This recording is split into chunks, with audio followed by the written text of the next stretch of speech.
ويمر العمر بنا ونمر على أفكار فيها ما ينفعنا حين بعقل نختار. الماضي يهدينا خير دروس للعمر، والحاضر بيدينا نهديه حصاد الفكر، والحاضر بيدينا نهديه حصاد الفكر.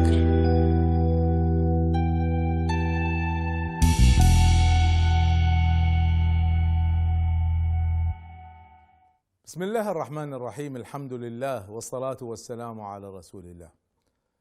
جاءني يوما سؤال غريب يقول: أوروبا احتاجت إلى 400 سنة حتى تنهض، ومرت ب4 مراحل من عصور الظلام إلى النهضة، فهل نحن نحتاج إلى 400 سنة و4 مراحل كذلك؟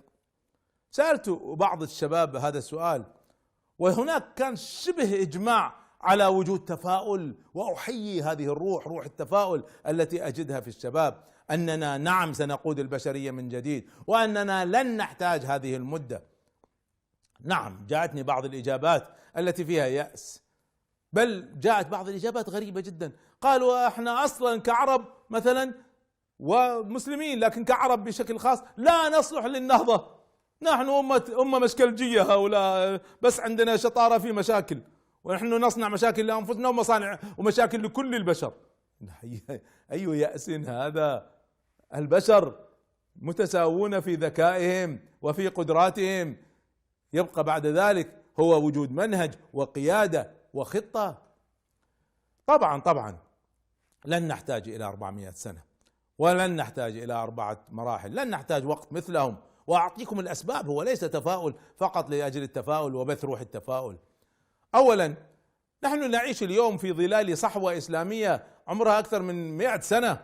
المسألة لم تبدأ اليوم، هذه النهضة قد بدأت منذ زمن، وغيرت الفكر وأسست مؤسسات وعدلت طريقة المناهج التي تتبعها الحركات، بل حتى الدول.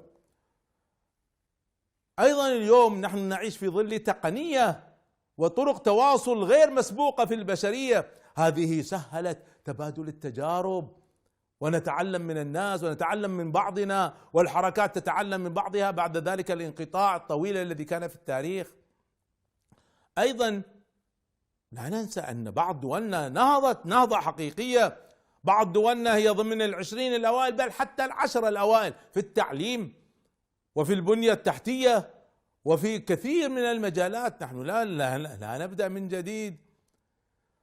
أيضا اليوم ظهرت بشكل واضح ظاهرة الجاليات المسلمة في الغرب. هؤلاء فهموا الغرب من أعماقهم، الذين عاشوا مع الغرب عرفوه من أعماقه من داخله، وصار عندهم أيضا درجات عالية في العلم، ووصلوا إلى أرقى المناصب في ناسا وكالة الفضاء الأمريكية وغيرها. فهؤلاء أنا أعتبرهم حجر الزاوية في نهضة الأمة، لأنهم سيختصروا لنا قرون من المحاولات والتجارب. أيضا نحن نعيش في ظل تجربة غرب حاول النهضة، يعني الاتحاد الأوروبي أخذ أكثر من 70 سنة حتى توحد. هذه تجربة ثرية عميقة، طبعا وقعوا في أخطاء، نحن نستطيع أن نتعلم من هذه التجارب، وطبعا لن نقضي على الأخطاء، لكننا نستطيع أن نقلل الأخطاء وبالتالي نختصر الزمن. هناك بعض التحليل الذي فيه خلل عند بعض الناس، الذي يرى أن لا ننهض ومقياس الوحيد هو الجانب السياسي، التغيير السياسي. يا شباب انتبهوا، أن التغيير السياسي أولا هو الأبطأ، وعادة هو آخر شيء يبدأ. عندما تكون هناك نهضة حقيقية وتغيير حقيقي في الوعي، في طرق التفكير، في طلب الحضارة والعزة والحرية، عندها سيتغير التغيير السياسي. هذا التغيير واضح جدا اليوم. نعم عندنا مشكلة في هذا الواقع السياسي، لكن تذكروا فرنسا أخذت أكثر من 88 سنة، ثورات فرنسية، ليست ثورة واحدة، 3 ثورات 88 سنة حتى وصلت إلى التغيير السياسي. سبقه تغيير فكري من المفكرين والفلاسفة هو الذي صنع التغيير السياسي، ونحن نعيش هذه التجربة اليوم. هناك تغيير فكري، وحصاد الفكر جزء من هذه المحاولة.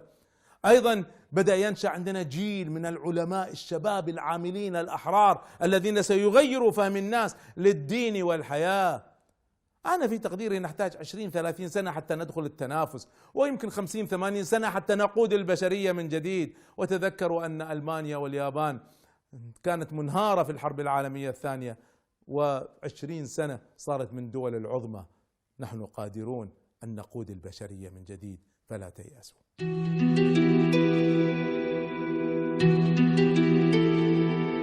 ويمر العمر بنا ونمر على أفكار فيها ما ينفعنا حين بعقل نختار.